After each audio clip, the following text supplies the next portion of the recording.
Welcome to Proudly Jewish Conversations on Israel and Jewish Identity. I'm Cantor Eyal Bitton from Congregation Neve Shalom in Portland, Oregon, and my very special guest today is Ben M. Freeman. Ben M. Freeman is the founder of the modern Jewish Pride movement. He's an internationally renowned author, an educator whose work focuses on Jewish identity, combating Jew hatred, and raising awareness of the Holocaust. He is one of his generation's most influential voices against anti-Jewish racism. He's also the author of the highly influential and important work, Jewish Pride, Rebuilding a People. I encourage everyone to read this. And the sequel, Reclaiming Our Story, The Pursuit of Jewish Pride. And he's currently completing the final installment of this trilogy called The Jews, an Indigenous People. Ben speaks and consults globally, working with diverse organizations from Netflix to the World Jewish Congress. Ben, welcome to Proudly Jewish. Thank you so much for having me. I'm thrilled to be here, truly. That is so wonderful to hear. Let's get right into some of these questions that I have for you. Well, first, let me say, you were in many ways my inspiration for creating this podcast. Okay, the movement you founded, like the first book you wrote, is entitled Jewish Pride. And this podcast is entitled Proudly Jewish. It's not a coincidence. I was trying to echo your teaching and your teachings and your approach to things. Now, let's get into this idea of Jewish pride. When I speak to people in my community or anywhere else, Jews, I mean, about having Jewish pride, everyone thinks they have it. Of course, I'm proud of being Jewish. Of course. And they'll say, well, for some people, it's Jewish values such as tikkun olam. I'm very proud of tikkun olam or this or that value. And some think Jewish pride is being proud of Jewish religious practice, going to synagogue, putting on tefillin, etc. Can you tell us what Jewish pride is exactly? What do you mean by it? So there's three. So firstly, again, thank you for having me. And I love that you've asked this question. And if you'd have spoken to me, the first book came out 3 years ago. And my thoughts and ideas have evolved somewhat. So the three kind of main tenets that I will talk about, and then I'll talk about really my more kind of nuanced idea of it, is that Jews should see their Jewishness as a source of pride and never shame, number one. So it's pretty broad. The second, also broad, is that Jews will define Jewish identity themselves and will reject non-Jewish definitions of what it means to be a Jew. And number three, Jews will begin an exploration of Jewishness to gain an understanding of Jewish identity, but through a Jewish lens. And I think that the first two are still really relevant, but the final point I think is perhaps really important also. And it's the idea that really Jewish pride is a journey, and probably a journey without an end. And hopefully what it does, this movement, this work, gives people the skills and tools to engage in a journey of exploration and introspection about their own Jewish identities. So we need to have it collectively as a people, but also as individuals. We have to ask ourselves questions such as, how do I really feel about my Jewishness? How do I really feel about Israel? And understand and be able to engage with those questions with empathy, without shame, without judgment. But then also, speaking to this exploration, we have to be able to understand what it means to be a Jew. And I'm not sitting here with all the answers, but we have to go on a journey to explore that. But the most important point in that is that we're utilizing a Jewish perspective when we go on that journey. And I'm, finishing the book at the moment, the third book, and I'm on the last chapter. And I said to him, I have a mentor who is actually featured in the book as an interview, and I call him my Dumbledore. And I said to him, yesterday on the phone, I was like, I can feel my new obsession percolating. And he was like, uh-oh, what's that? And I was like, it's really about Judaism, the religion, actually. It's about how we frame Judaism as a religion. So using Jewish ideas or non-Jewish ideas to understand ourselves. This can be an example. Often Jews in the diaspora understand Judaism through a Protestant lens. Okay, what do you mean? Well, what they do, and we do, as I'm a Jew in the diaspora and I'm a secular Jew, is we utilize the Protestant idea that you can kind of categorize and separate religion from the rest of your life. That's not Jewish. That is not the way Jewishness was constructed. It was not the way Jewishness evolved. It's not the way that Judaism evolved. It was really, the first mention of the word Judaism is in the second book of Maccabees, Mm. and it was really in reference to Jewishness, like, and used in opposition to Greekness, Okay. which is more than just religion. It's about religion and law and society and governance and politics and culture and action, all of these things. So to separate it and say, well, religion's over here and Judaism's over here and this is all over here. No, Mhm. that's not authentic. It's not an accurate understanding of what it means to be a Jew. Now, I'm secular, and in the Jewish context, that would mean that the divine is not a part of the Jewish relationship, Okay. your Jewish relationship. But the divine is always there because that's what it means to be a Jew, right? We say the Shema. Secular Jews still say the Shema. Shema Yisrael Adonai Eloheinu Adonai Echad. We are still declaring that there is one God for the Jewish people. Mhm. So it's about understanding the complexity and the nuance. Whereas if you're an atheist in the kind of Protestant world and you say that God doesn't exist, then there's not even the conception that there is a God. Even if you're a secular Jew, you still recognize that there is an idea of a God, which is very different. So this was long and probably a little complicated, but it's about utilizing the Jewish perspective, diving into our history, our experience, and setting aside the non-Jewish world, and especially the Christian world, and their kind of a mental colonization of us as Jews. Oh, I love that. The mental colonization. Wow. Yeah.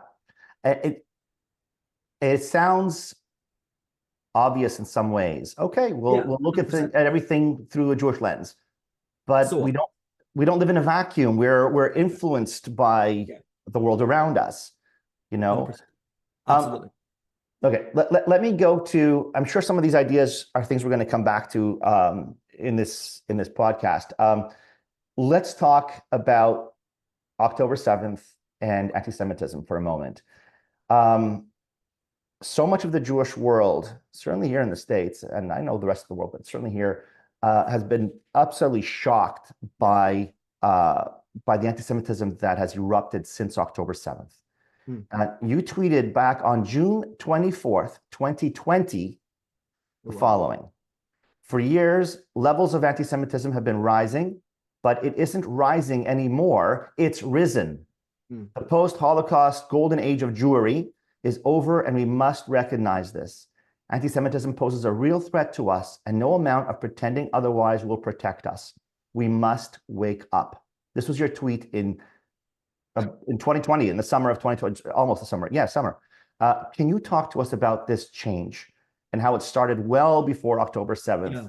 Did, and go ahead. Well, I think you're exactly right. It started well before October 7th. I think that it's been percolating for a long time. I'm 37, so I was at university. I started university 19 years ago at Glasgow University in Scotland. And there was a lot of anti-Semitism there, and particularly from the left. But it still felt like it was the more extremes of the political spectrum, right? Glasgow was a very left-wing city. The university was very left-wing, so it was a little bit more far left. It wasn't soft left, wasn't progressive. In the UK, I would describe progressive as being soft left. Like Okay. if you're a progressive, I know that's slightly different in America, but that's how I would utilize it. And then over time, we started to see the mainstreaming of anti-Semitism.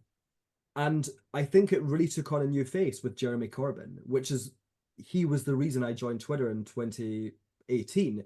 Okay.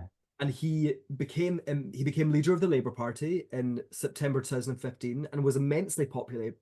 I think he spoke at Glastonbury or something crazy. Like it was it was really a cult. It was like really obsessed with his cult of personality, which is not, we had it with Blair and Thatcher to an extent, but it's not very British. That's quite American Mm. to be so obsessed with your political leader. But anyway, he became immensely popular, and what he did was he gave permission to all of the people who felt like him to start speaking about it, because there was someone who was in a position of power doing the same thing, and all of these stories were coming out about his perspectives and his previous actions. And then we saw how he responded to them, and it was with great disdain, and he thought that we were these like annoying gnats almost, like get away, Mm. like leave me alone, like buzzing us off. And that I think was the mainstreaming. And I remember saying on Twitter, America, this is coming for you, because Corbyn was both a cause and a symptom. He was a symptom of left-wing anti-Semitism, right? He was an expression of that. But by being in this position of power, as I said, he gave permission, he unleashed the beast. And that is what we're dealing with now. The Bernie Sanders, the kind of the squad, the fact that we're still dealing with this in the UK is really, his leadership, it's not necessarily to say that he's responsible, but his leadership and his position, I think, is played a huge part in this. And yeah, and in 2020, would I believe we are where we are now? No, it's got even worse than I thought it would in 2020.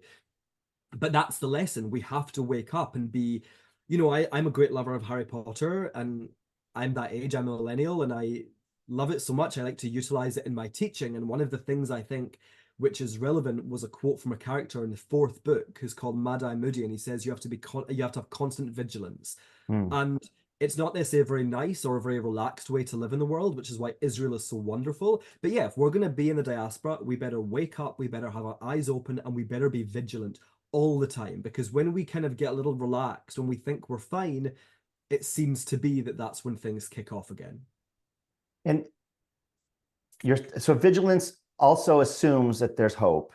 And there are so many times where I look around, I see anti-Israel teachings that are false, that have actual falsehoods, historical falsehoods entering the curriculum of elementary school and high school here in the States. And I feel that at times, it's getting quite worse. Is it too late? It looks like our streets are on fire in places. France is not a safe place for Jews. The UK is not a safe place for Jews. I'm speaking in generalities. Yeah, for sure.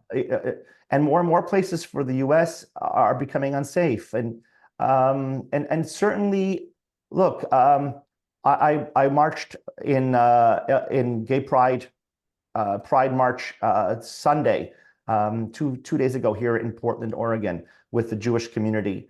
None of us were wearing Israeli symbols. For a reason.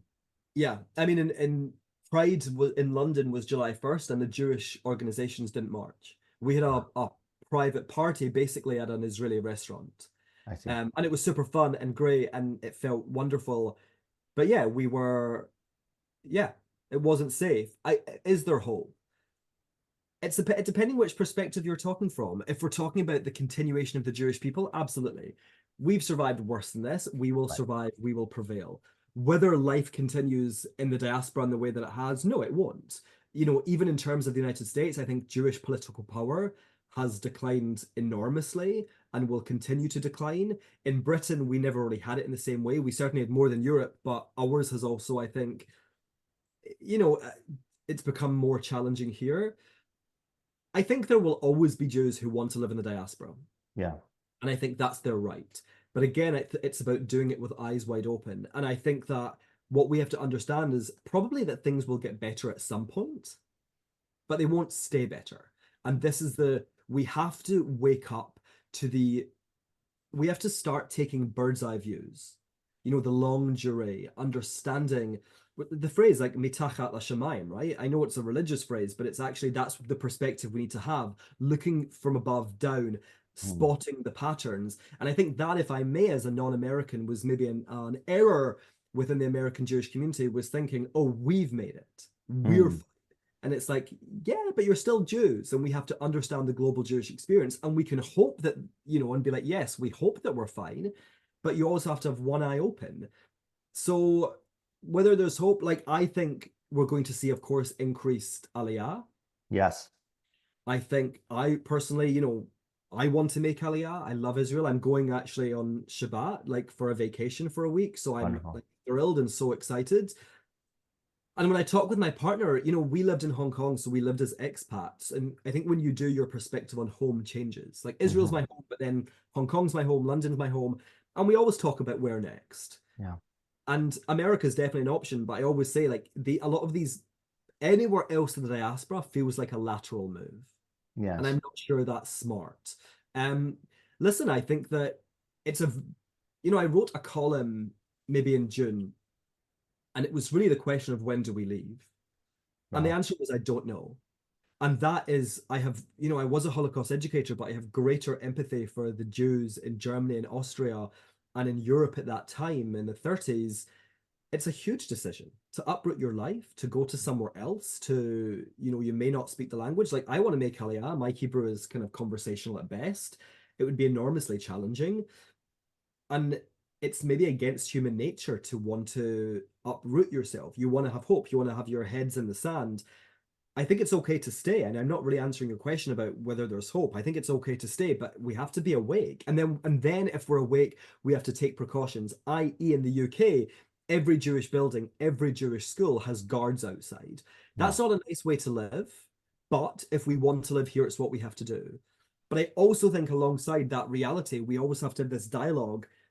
And in that column, I wrote about the humiliation. And it makes me so angry that people say we have to fight to be in the diaspora. Excuse me. I have a British passport. I Mm. watched the coronation. I'm a monarchist. I voted. I pay tax. I am British. I'm a Jew, but I'm also British, and I'm also British. Yes. So the idea that I have to fight to remain in the country that I was born feels like an enormous humiliation. And then that speaks to Jewish pride. We need to know that we deserve better.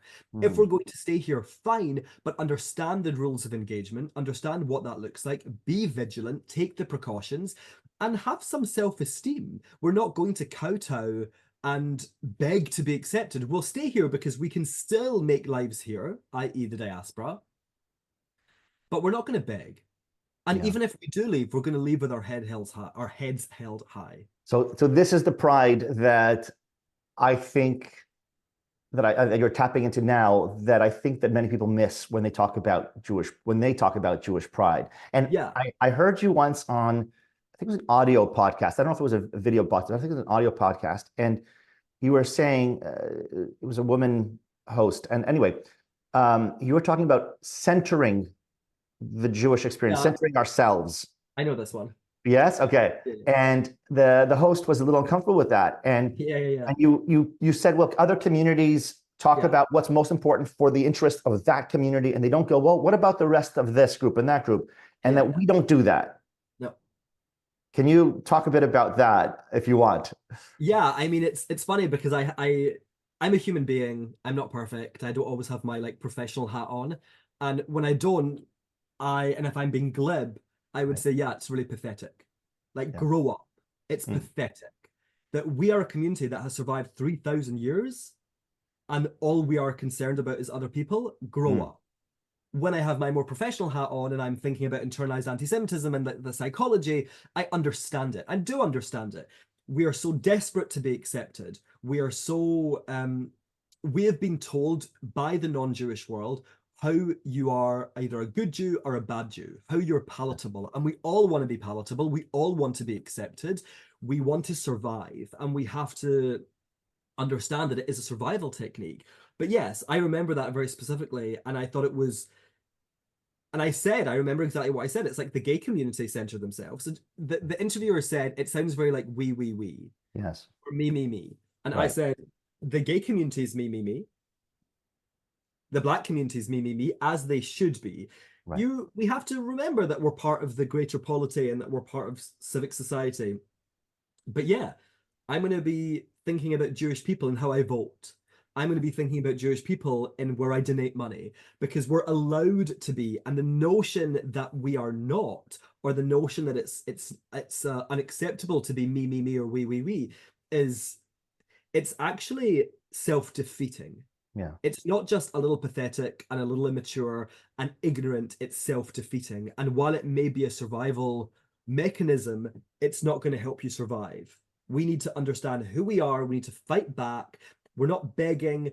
And it's okay to stay in the diaspora. But this idea that we're not allowed to organize around ourselves and center ourselves in our own stories is, I mean, honestly, it's like the dumbest thing I've ever heard. No. I have empathy for that position, but it's wrong. And I've become, as I've in my old age, and I wrote this book many years ago, and now I'm further on in my intellectual journey, I've become more dogmatic on certain things, and that is wrong. It does Yeah. not help us. It doesn't help other communities. We should be allies as we want communities to be allied to us, but they're mutual relationships. It's not that we have to leave everything at the door and say, okay, we're not Jews, we're just your average white person. How can we help you? No, we're a community that has specific needs and wants, and it faces specific issues. So when we support other people, it should be mutually beneficial.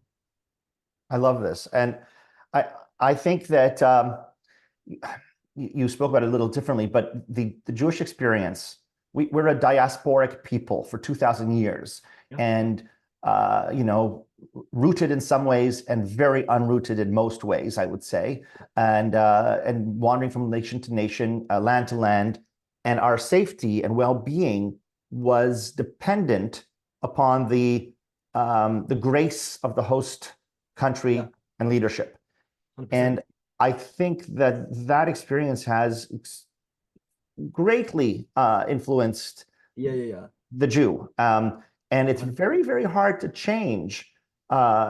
change that. You know, and so Israel, I'm jumping to another topic I wanted to talk a little later, but it's here. Our relationship to Israel, you know, to shift to being a people with a land after 2,000 years of not being a people with a land, I don't know that we know how to do this collectively.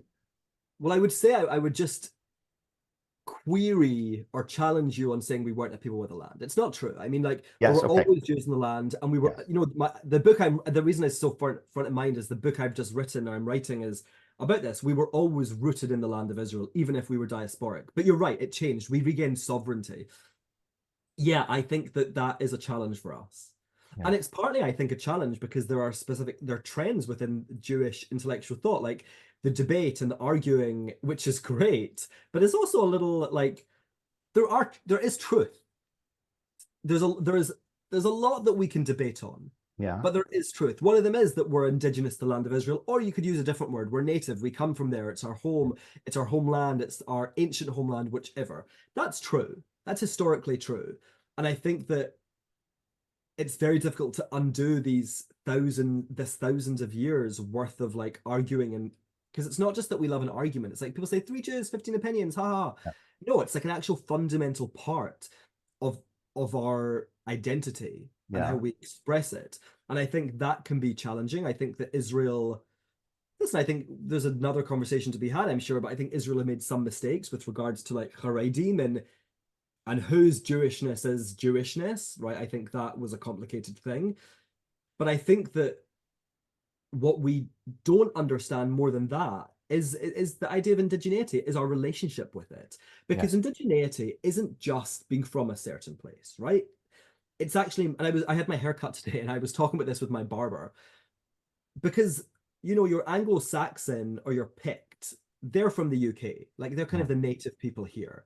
Right. The thing about indigeneity is that's a part of it, but the bigger thing maybe is the emotional relationship which exists between the people and the land. Yeah. A white British person does not have a deeply emotional relationship with the land of England or Scotland, and maybe to an extent, but not the land itself. We're talking about the soil. When Jews get off the plane, what do? Many of them kiss the ground. Mm. Jews in the diaspora are buried with bags of soil from Israel.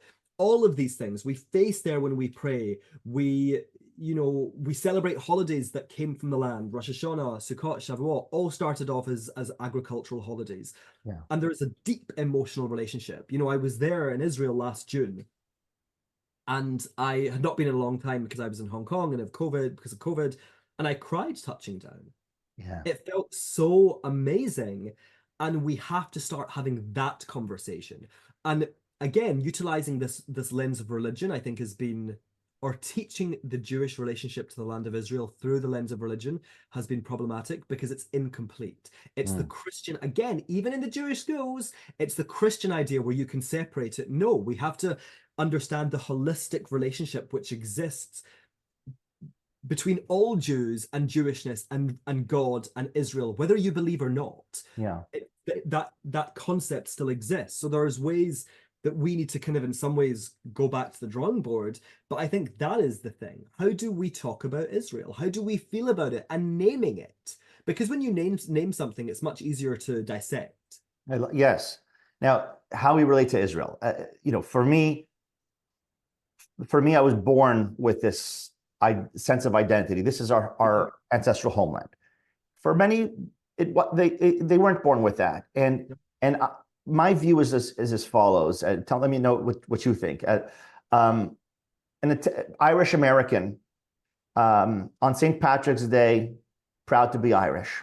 Yeah, love it. No one asks him in the 80s, 1980s, hey, what do you think of the IRA bombings on the streets? No one says, I don't know that we should celebrate St. Patrick's Day today. I don't know that you should be proud. Yeah. And there's just a general pride in one's heritage. The Italian American has a general pride in his or her heritage about being there, and it's nothing to do with the politics of the place and all that. And I don't think that we're teaching that to our youth or to ourselves. No, I agree with you, and also we're not permitted it by the wider world because of anti-Semitism. I've got friends in New York who are very dear friends and very politically engaged, and they're not Jewish and they're allies, and they'll talk about what's happening now, and they'll talk about social media, they'll talk about X, Y, or Z, and I say, and 2,000 years of anti-Semitism. Yeah. We are a part of, what did Kamala Harris say? You don't fall out of a coconut tree. That's the point she was trying to make, that we are connected to the worlds around us, or the worlds that have been.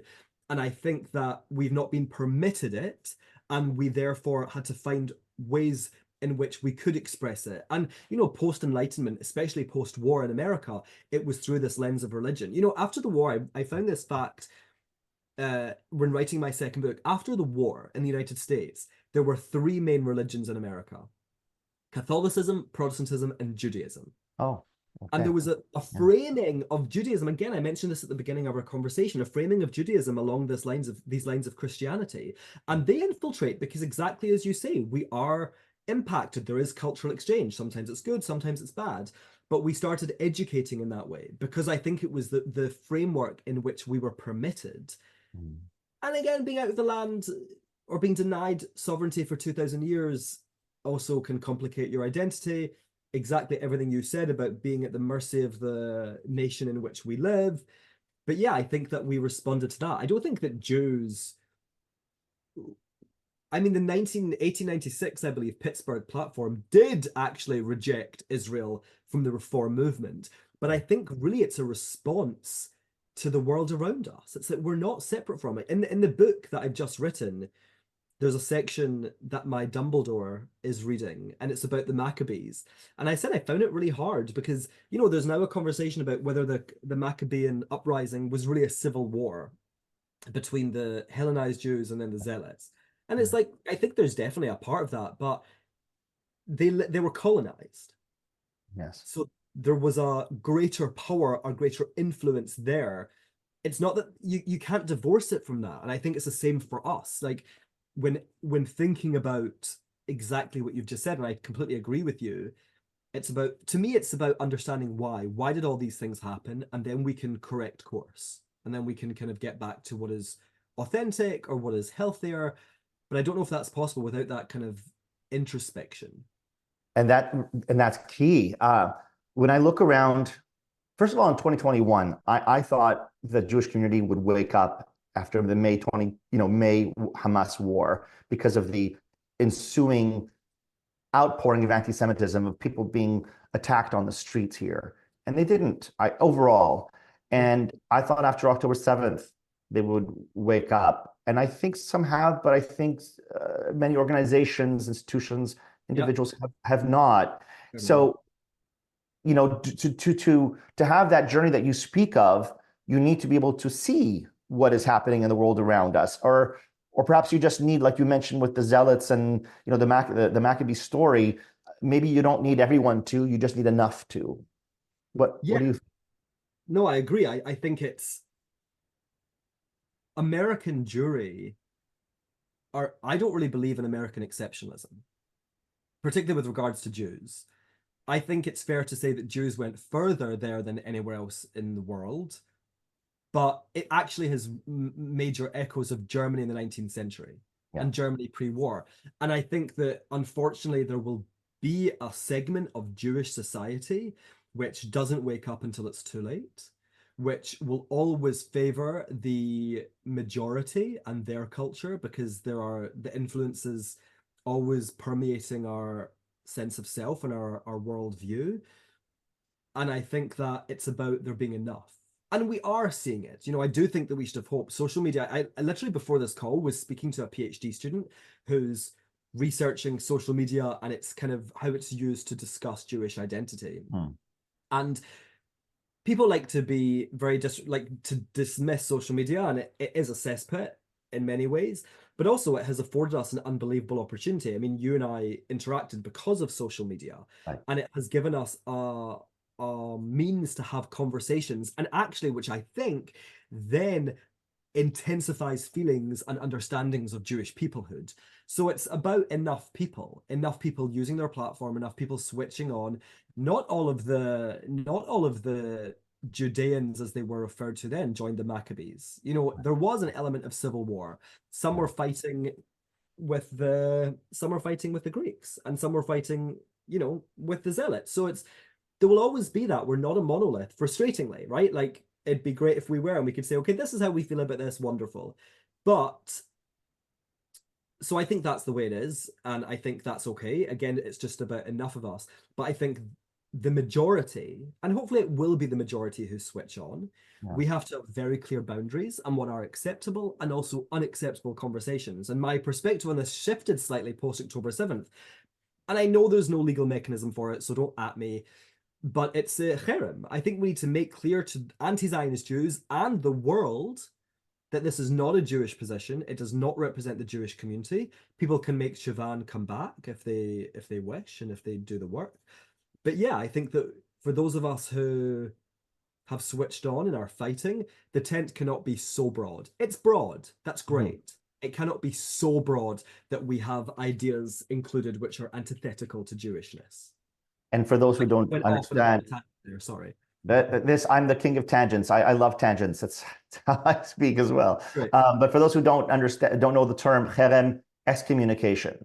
Yeah. And I heard Reform Rabbi Amiel Hirsch in New York speaking on not in person, but I heard him on social media speaking on, I think it was a Devar Torah, a sermon on Shabbat, and he talked about these Jews who have turned against the Jewish people, for lack of a better phrasing, and he said something very critical about them, and then said, "When you're ready to come back, our arms are open. Welcome." 100%. But he made that delineation that you made as well, that you've sort of stepped outside the fold by doing this. Yeah, and the tent is broad, and ever since Jewish practice became widely adhered to through the prism of law.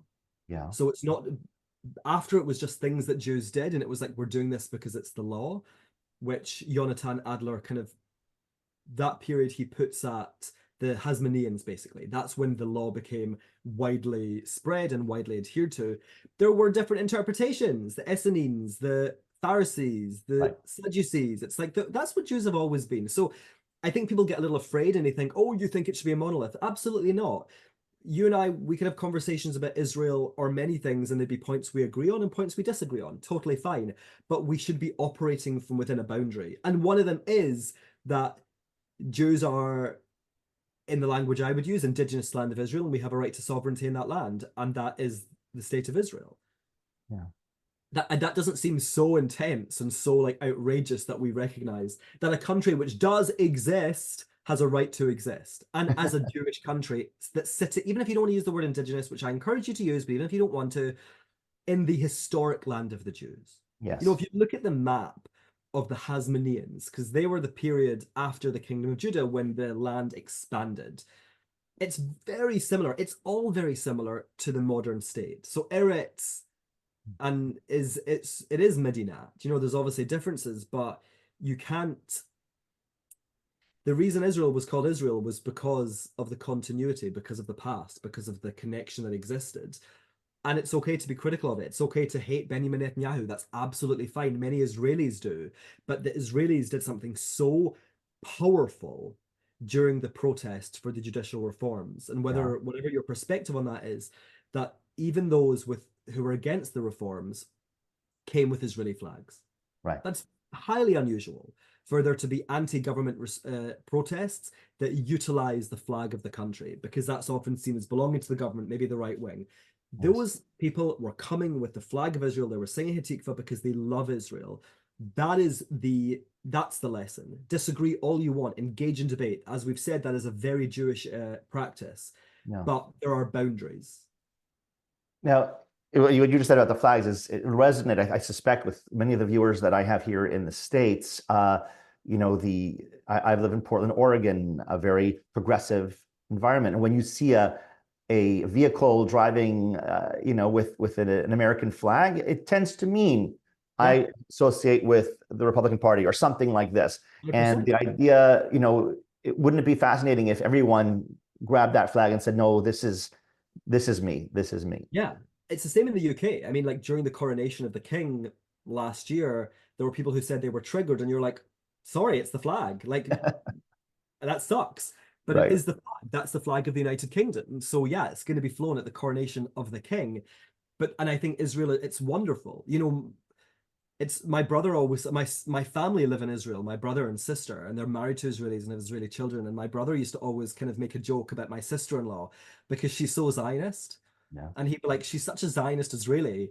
And we're Zionists growing up in the diaspora, but she was in it. She was Israeli and she understood the value of Israel, the importance of it. She loved it. And they're critical. It's not, we have to step away from populism. And it's very difficult to do because it's what's happening right now. I mean, an American election is a very good example of this, but we have to be able to engage in nuance and complexity and shades of gray, and it's not black or white. But saying that, yeah, there should be boundaries. There's certain things which are unacceptable and there's certain things which are acceptable. Sorry. Yeah. You talk about the value of Israel, and you know, for quite a few Americans, I'm Canadian for those who don't know, but I'm living in the States. So quite a few Americans that I've met, Jewish Americans, October 7th, there's some of them who had like, virtually no connection or contempt even for Israel. October 7th, for many of them, crystallized their relationship in the sense that, oh, it matters to me now. I see, because a threat, an existential threat to that state is a threat to my well-being as a Jew out here. Yes, and, I agree. Okay.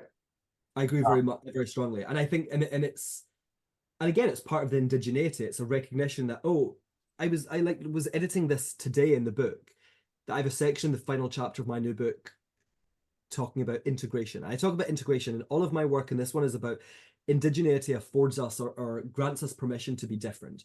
We are different. We're not part of the majority. I'm not white British. I would say to the Americans watching this, you're not white American. That's something specific. You're American, but you're American Jews. There's a little hyphen there, and that hyphen indicates another identity. Yeah.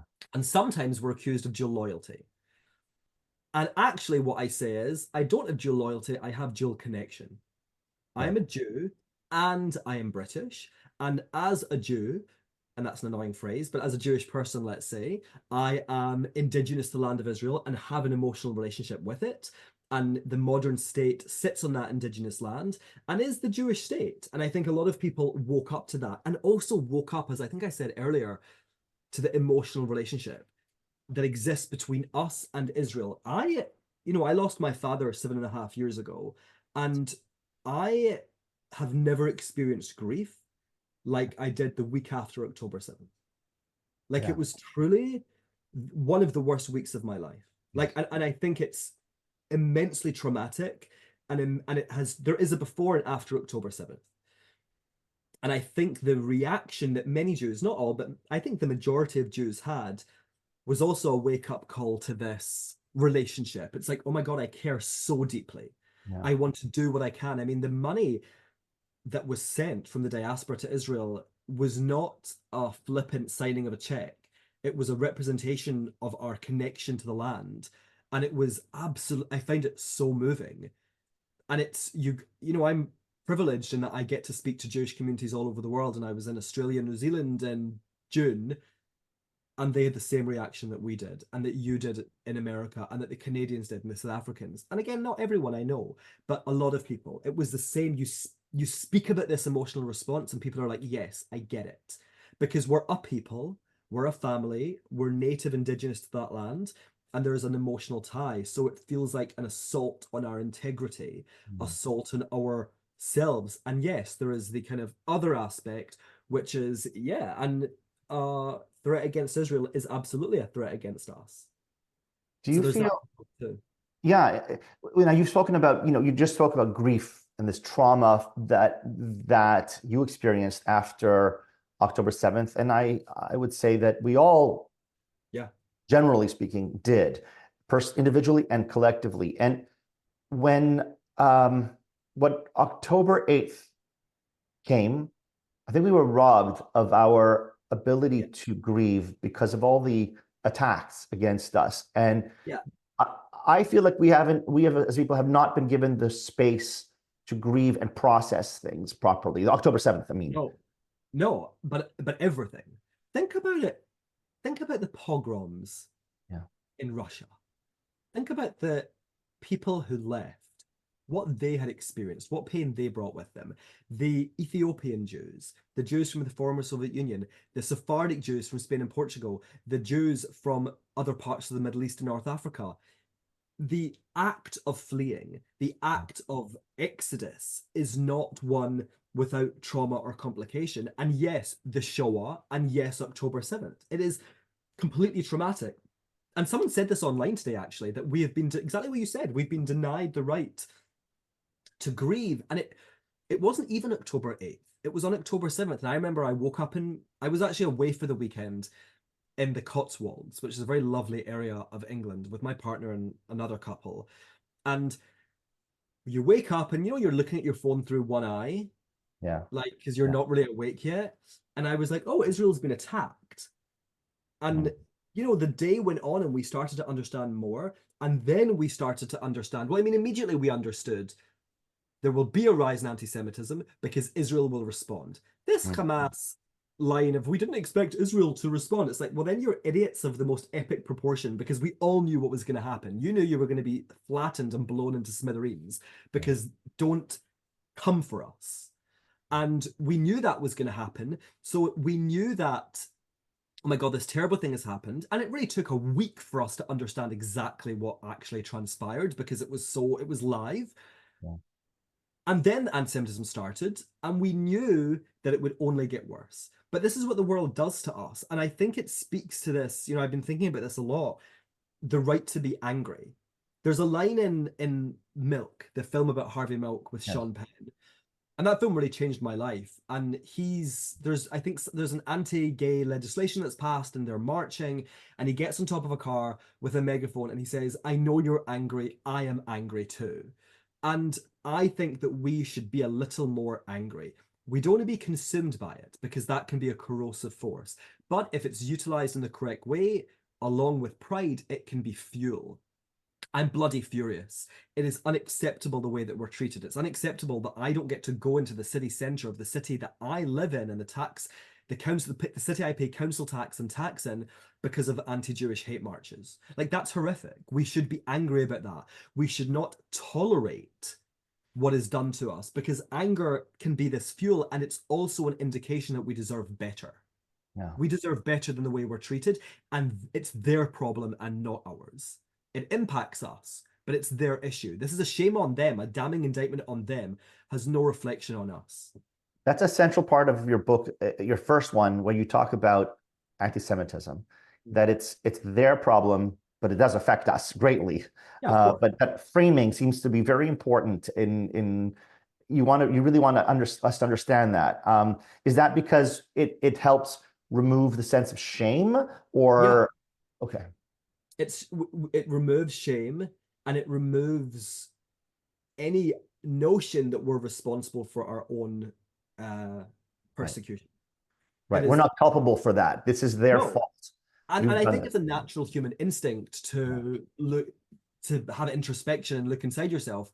And in my second book, Reclaiming Our Story, the book about internalized anti-Semitism, I talk about it with regards to how we internally speak about other Jewish communities. Yeah. And particularly with regards to secular or reform or progressive Jews, how the Orthodox are spoken about in those spaces.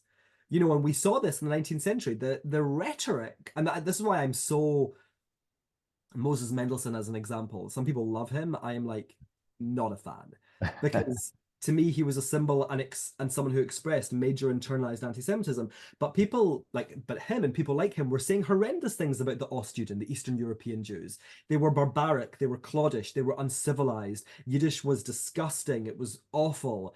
It's like, hold on a second. But what they're doing is very human, and it's trying to understand why. I find the understanding that this is the non-Jewish problem and not ours to be immensely freeing. I'm not looking inside myself or our community to understand why these things happen. And we're not talking about criticism. We're not talking about, get refusal. We're talking about anti-Semitism that is targeted, Jew hatred that is targeted at specific Jewish communities for their actions from within and without. We're not doing that. No, it's the non-Jewish problem. Gay men are not responsible for homophobia. Women are not responsible for misogyny. It goes back to the conversation that you quoted, that the interviewer said to me, it's very me, me, me. We judge ourselves by double standards, and we would never do that to other communities. Do you feel that the Jewish community, by and large, overall, has failed to educate and equip our youth to understand who we are, who they are? Yes, we have failed in a dramatic fashion, and no one is really. Everyone's running around like headless chickens. I think I spoke about this on Twitter recently, and I talk about it a lot in person. There's a war against the Jews taking place.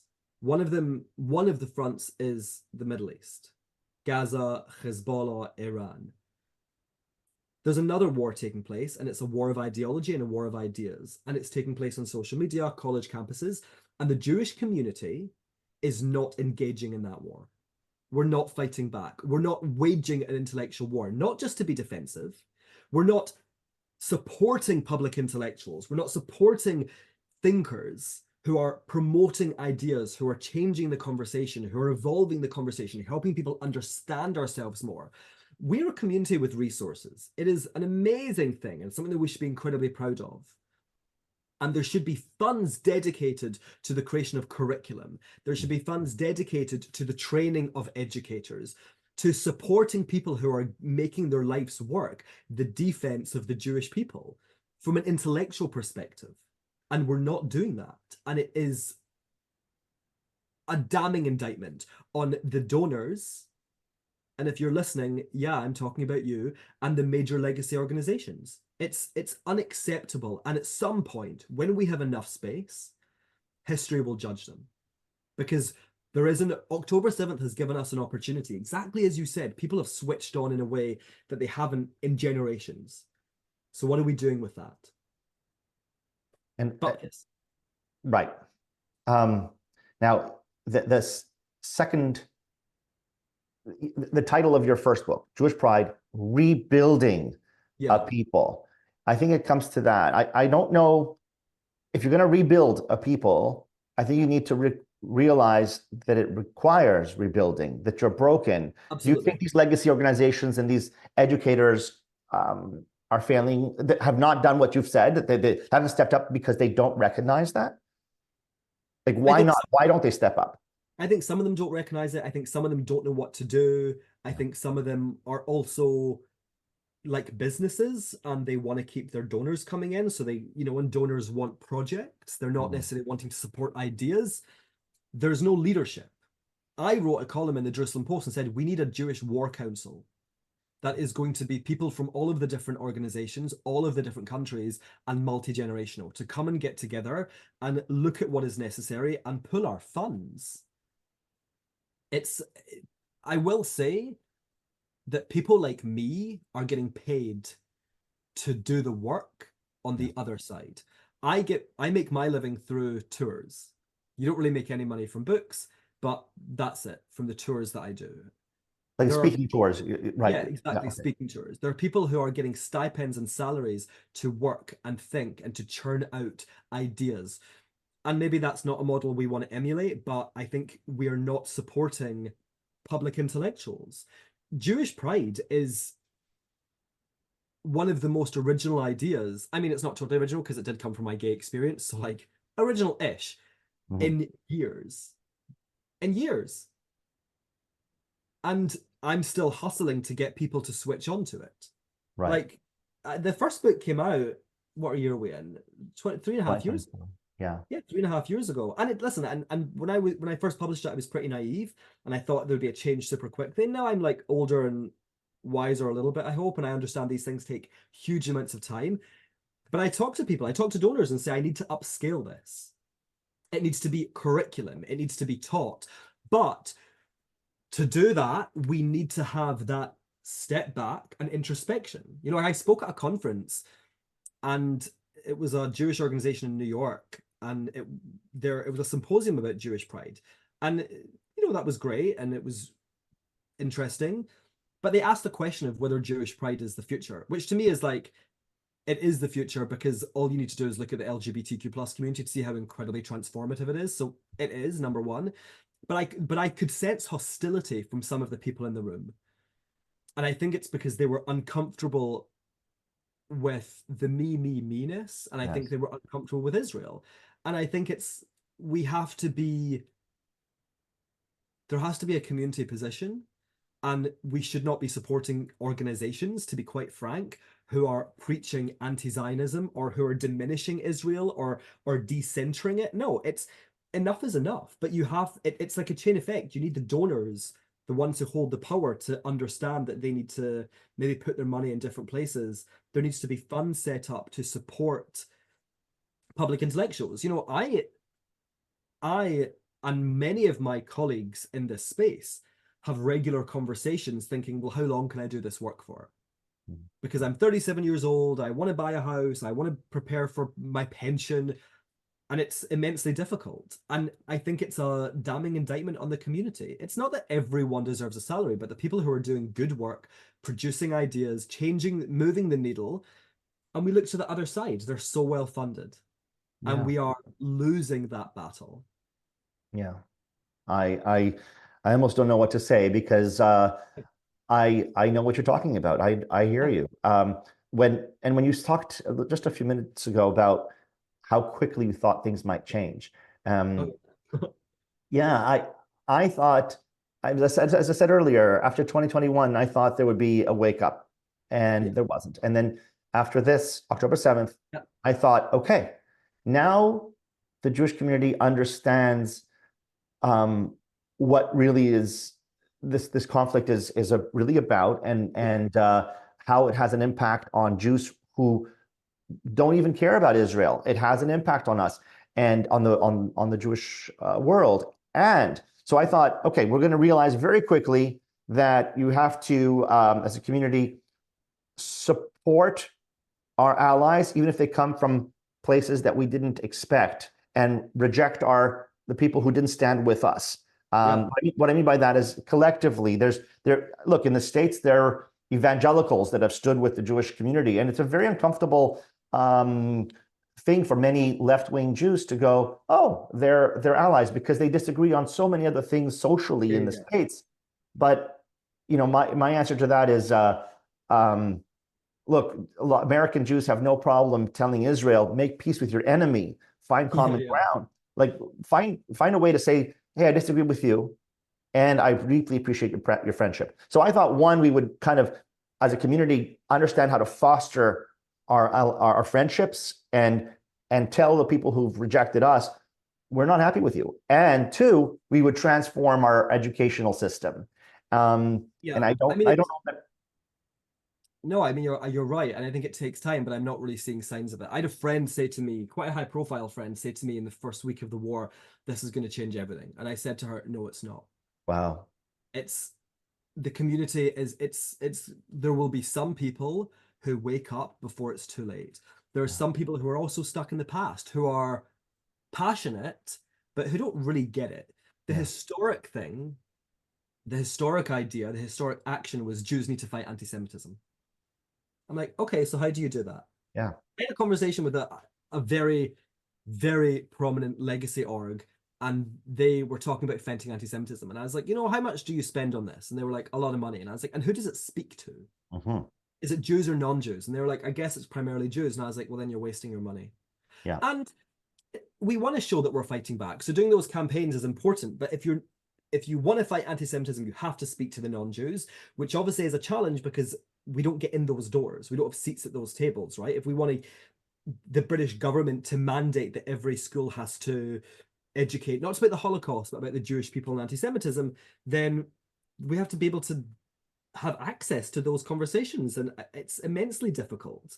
Even if we do have access, it's immensely difficult.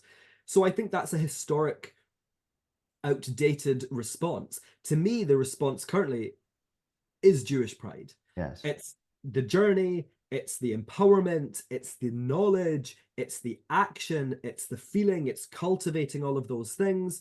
And it takes time, but it's something we have to commit ourselves to, rebuild our people and Yeah. do it meaningfully. And it's, a little bit of humility wouldn't go amiss, because I always say Jewishness doesn't belong to us. We're What do you mean? caretakers of it we're caretakers of it for future generations. It survived for thousands of years because there have been Jews, ancient Israelites first, then Jews, who understood the value and who fought for it and who preserved it and who passed it on. That is our responsibility. It's not about having your name in a building. It's not about where you're putting your money. It's about, we are all public servants. We all must put our resources give the resources to the community.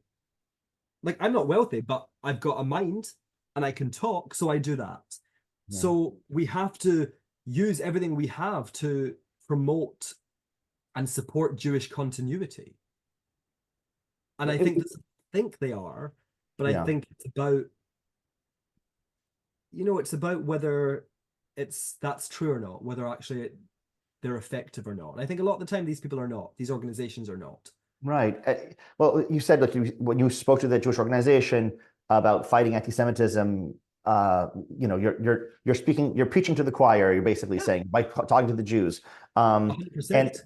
And your point, I'm going to rephrase it. Tell me if I understand it correctly. Your point wasn't so much, this is how you fight anti-Semitism. It's don't start there. Please start with the Jewish community first and build up this sense of Jewish pride, a Jewish identity that because you can't start to fight the outside if you are threatened on the inside and you're not strong on the inside. Is that? Yeah, absolutely. And how do you even know that you deserve better if you don't have pride? This is just the way it is. It's me. No, get a bit of self-respect. Yeah. Yeah. That's it. And it's a process, and we're not going to shame people or judge people because we understand there's a greater context and we are all trying to grapple with and navigate being a Jew in the non-Jewish world. And that's certainly not an easy thing. But when we're talking about people in positions of power, we have to also be strong and clear. We want to have empathy, but someone who runs a big organization that's not doing what it needs to be doing is not the same as, Joe Schmo down the street who is just in their house with their families in their local community. There are people who have failed and there's organizations that have failed. And at some point there needs to be an audit. Like, what did you do with the money? Yeah. We know the organizations that have multi-million dollar budgets. It's insane. And then what are they doing? And some of them are doing good work, and some of them are doing good work in some areas and not others, right? So it's not a blanket, it's complicated, or it's nuanced rather. Sure. But yeah, it always strikes me that probably if I was anti-Zionist, someone would be paying me to be preaching anti-Zionist ideas. And it's not that we need to be paid, but it needs to be possible for us to do a living. We need to have work. We need to be paid to work. Yeah, but that requires an organization with money to recognize that they themselves are not fulfilling. They're not doing enough. Oh, so I need to outsource this. Yeah, or an innovative individual or collection of individuals who have resources, Yeah. And it would have to be formalized. I've spoken to people about this. It would have to be a formalized thing, right? With contracts and guiding principles and blah, blah, like 501c3s or whatever it is. But yeah, maybe we need to sidestep the major organizations for a minute because, and it's not, again, some of them do great work and I work with a lot of them and Yeah. value. But there's organizations that you're like, you're just wasting enormous amounts of money and you're not making a difference. And Right. that is criminal when we're in crisis. It's negligent when things are fine. Things are not fine. Yeah. Things have changed fundamentally. The situation of Jews in the diaspora has changed fundamentally. Maybe it will revert, maybe it will evolve, but this is where we are now. And we need a global war cabinet. We need to be fighting this strategically. There's no strategy. There's no Yeah. strategy. It's really, and again, I want to be empathetic and understanding and, but at some point it comes to the point that's like, no, it's not good enough. We're at war. That's it. I'm hearing you're greatly frustrated because you're passionate about this, and we should all be passionate about this. This is our well-being, the well-being of our community and our children, the future Yeah, generations. yeah. So I think I have just a few more questions. One of them is, how do you teach? Speaking about teaching our the future and all that, how do you teach our youth indigeneity? How do you do that? How do you say you come from here? When I've said this a few times to some kids over the years, and some get it, and others will go, no, no, no, my grandfather's from over here, my grandfather's from Russia, that kind of thing. I'm talking about young people, young Yeah, Jews. yeah. Well, firstly, two things. You have to define indigeneity. Okay. So it is kind of historically defined, historically meaning the last 50, 60, 70 years, defined in kind of a leftist way in the post-colonial context. So the ideas that people have of indigenous people are that they are primitive, that they're oppressed, and that they are first. Mm. Firstness is not really a factor. Like it's too difficult to ascertain. There are people who are classified as indigenous who are absolutely not first in a place. So we need to put that to the side. Oppression and people talk about the indigenous struggle. It's like, so what is that? Mm. Because you can talk about indigenous struggles, but what is the indigenous struggle? And really what that is the racism of low expectations. You're stripping people of their agency. You're saying you're a victim. So you're an indigenous person, you're a victim. Mm. And then primitiveness. Why can't indigenous people be sitting in a boardroom using their mobile phones and Wi-Fi? There's no reason. These are all kind of racist ideas, really. And I've discovered these or explored these notions through reading commentary from non-Jewish indigenous people. So I'm not the only one who has issues with a lot of it. So then it's about defining indigeneity. In my book, if I can recall, and this is a world preview, it's about a group's story beginning in one place. Yeah. So what I mean is beginning. Let's look at Italian Americans as an example. Are Italian Americans indigenous to America? No, there's a hyphen. Italian American. They came from Italy. Now then you can have a conversation about whether they're indigenous to Italy or not, right? I'm not here to make that argument. But that their story did not begin in America. It began in Italy and they were an immigrant group.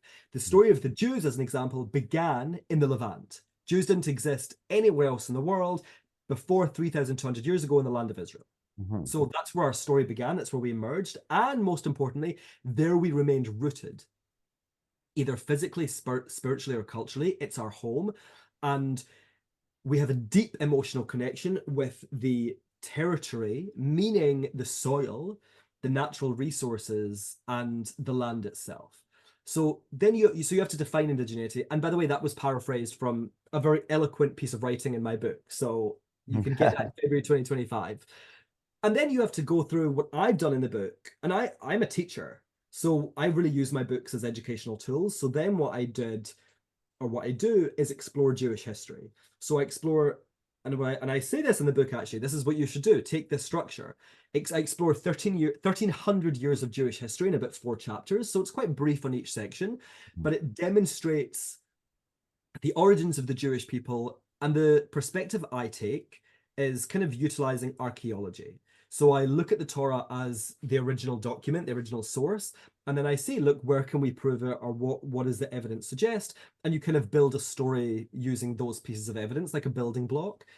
Then what you do, once you've told that story, like, so the real story of how we developed, and I tell it up until the diaspora was really formed, because then that's a different book.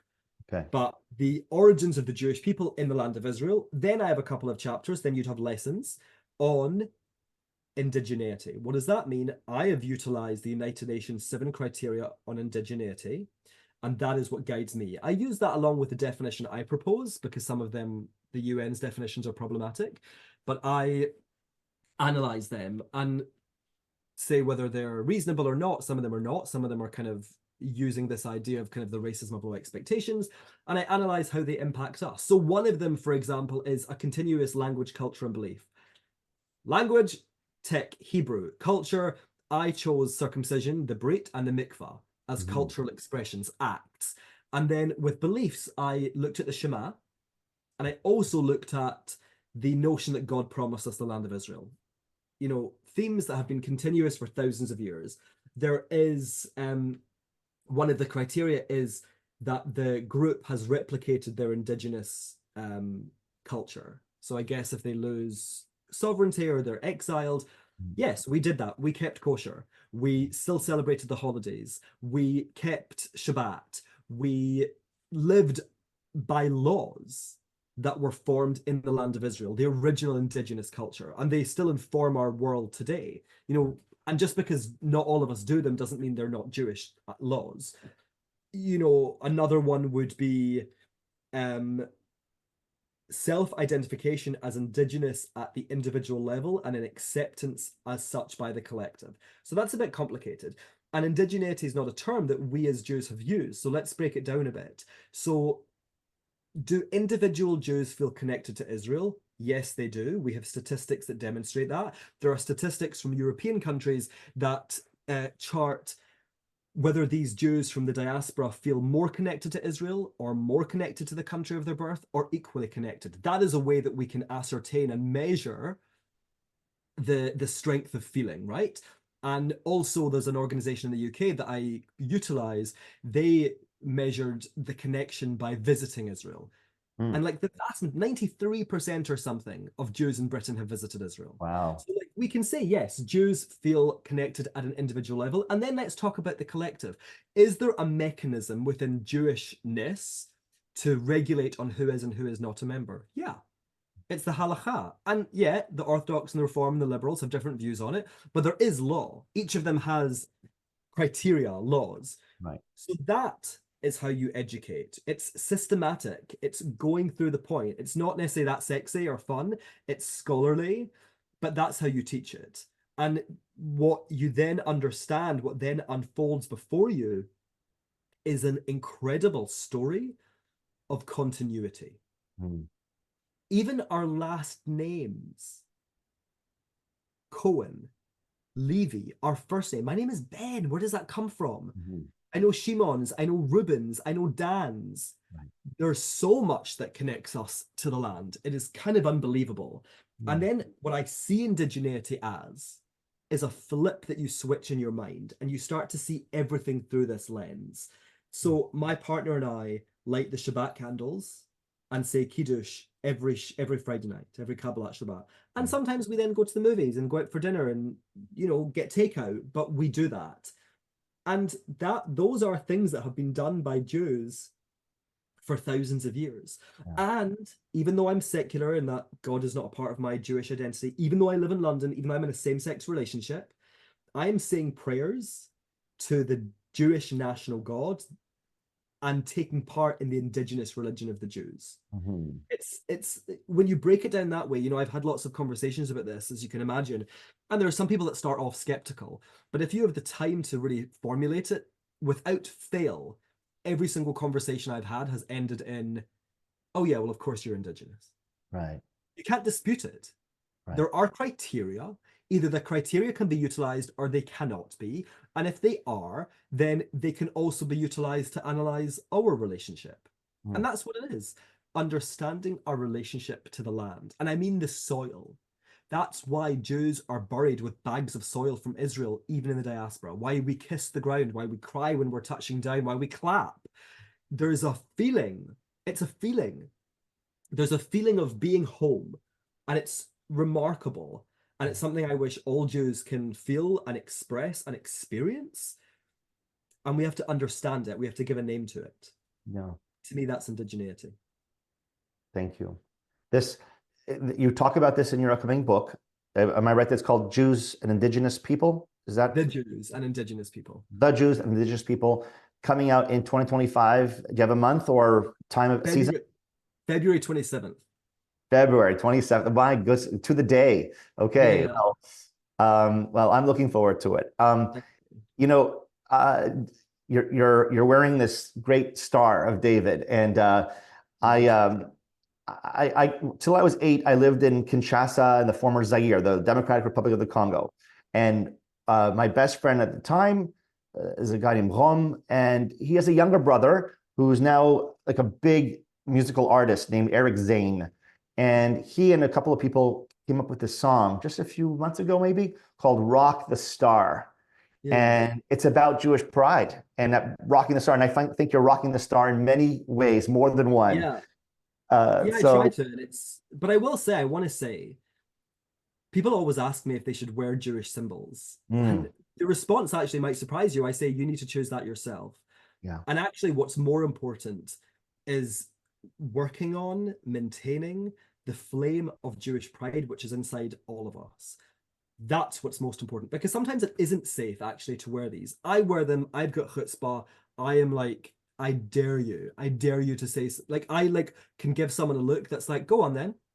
Like, you're looking at me, okay, come for me, let's do it. Because I mean, I have my partner there who's like 6'2", who's like my bodyguard, but I'm like, come, like, he's like, shush, stop antagonizing people. But that's my choice. Right. But even if you choose not to, that's okay, as long as you understand why, as long as you understand it is their problem. This is a damning indictment on them. And I love my Jewishness. I feel proud of my Jewishness, but it might not be safe. Right. And that's also okay. But if you do feel safe, absolutely, because one of the most incredible things post October 7th that I've experienced has been the communication between Jews, or the recognition between Jews, just when I'm out. When I'm on the tube, when I'm out in the street. I was in New York a week after October 7th, and I was walking down the street and wearing a kippah, and someone said, Am Yisrael Chai. It made me want to cry. Yeah. Like, it was this feeling. And, you know, we've spoken for a while, but one thing I want to say before we end is we are so damn lucky. As Jews, we have an innate sense of belonging. We belong to a family. We belong to a place. Do you know how many people would kill for that sense of belonging? How many people work so hard? As a gay person, that's what you do when you come out. You work for a sense of belonging. We're born with it. So it's about utilizing it. But yeah, I mean, having communication and the acknowledgement of other Jews when you're out feels like you're part of the resistance, and it feels like you're in this family. It's an expression of that, a recognition of it. Nice. You know, Ben, a lot of people who are teachers and writers and clergy in the Jewish community, I think you are a visionary. You have a vision. And I urge all my viewers watching this podcast at any point, whether it's the second it comes out or months later, I urge my viewers to follow Ben M. Freeman on social media and to order his books today, all of them, except the third one. Order that one on February 27th. February 27th. I also encourage organizations across the US and Canada and elsewhere to find a way to bring Ben to your community. I think we can all benefit from listening to what he has to say. I think our youth can benefit. I think our leaders can benefit. Ben brings insights on Jewish identity and his ongoing efforts to educate, inspire, and empower both Jewish and non-Jewish communities worldwide. Makes it all worth hearing from Ben. Ben, thank you so very much for being my guest on Proudly Jewish. Thank you for having me.